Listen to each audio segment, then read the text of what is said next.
जय श्री राधे। चिड़िया चोंच भर ले गई, नदी को घटियो न नीर। दान दिए धन न घटे, कह गए संत कबीर। संत कबीर जी कहते हैं कि जिस प्रकार चिड़िया के चोंच भर पानी ले लेने से नदी के जल में कोई कमी नहीं आती है, उसी प्रकार दान करने से धन में कोई कमी नहीं आती। इसलिए दोनों हाथों से जी खोल के जरूरतमंदों को दान दीजिए। हर धर्म में दान का एक खास महत्व बताया गया है।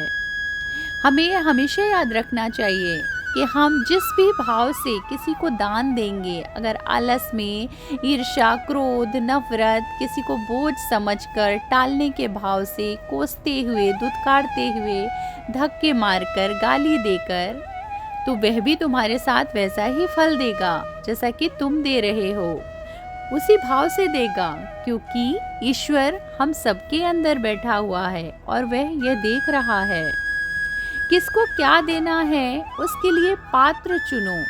हमें दान किन्हें देना चाहिए, जैसे कि अनाथ आश्रम में, किसी गरीब लड़की की शादी में, या किसी गरीब बच्चे की पढ़ाई में, अस्पताल में, भंडारे में, जरूरतमंद को। ऐसे व्यक्ति जो तुम्हारे उपकार का बदला भी ना चुका सके। खाते पीते घर में दान मत दो। दान तो वह है जो सीधे हाथ से दो और उल्टे हाथ को पता भी न चले। यह नहीं कि कुछ भी दान किया और उस पर अपना नाम लिखवा दिया। कई बार मैंने देखा है, जब किसी को दान देने की बारी आती है, चाहे वह पंडित हो, ब्राह्मण हो, पितरों को, या जमादारनी हो, काम वाली हो, हम किसी को दान देते हैं तो हम वह चीज़ देना पसंद करते हैं जो हम खुद नहीं पसंद करते। अच्छी चीज़ हम रख लेते हैं और जो हमें पसंद नहीं हम उसका दान करते हैं। तो खुद हम 2000-4000 की साड़ी कपड़े पहनते हैं और दान देने के लिए हम 200-300 की कसूती कपड़ा लेते हैं। किसी पंडित, ब्राह्मण को, पुजारी को इस तरह का दान देना पसंद करते हैं जो कि एक बार धोने पर ही उसका रंग उतर जाए।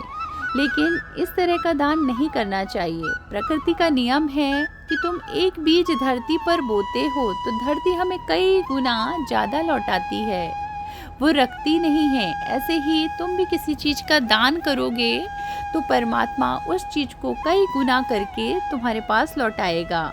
वैसे भी देखा जाए तो आपकी कौन सी वस्तु अपनी है, सब उसी परमात्मा की वस्तु है। उसी की वस्तु, उसी को दान करके कौन सा हम उपकार या एहसान कर रहे हैं, ऊपर से अपना नाम भी लिखवा रहे हैं। वैसे भी गीता में लिखा है कि जो अपने लिए ही खाता है, कमाता है और किसी का हिस्सा नहीं निकालता, वह अपने पापों को खाता है।